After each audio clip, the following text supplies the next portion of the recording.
Hi guys! In this video, I'm going to show you how to add Snapchat story from camera roll using your Android phone.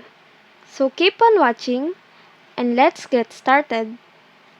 First, go to your Snapchat app.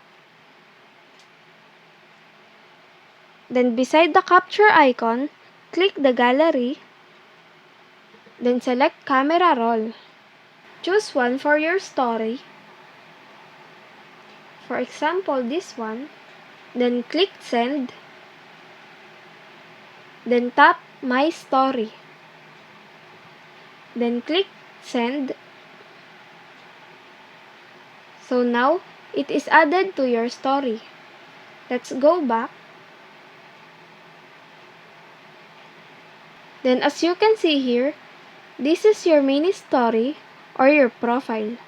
Click it. Then tap your story here.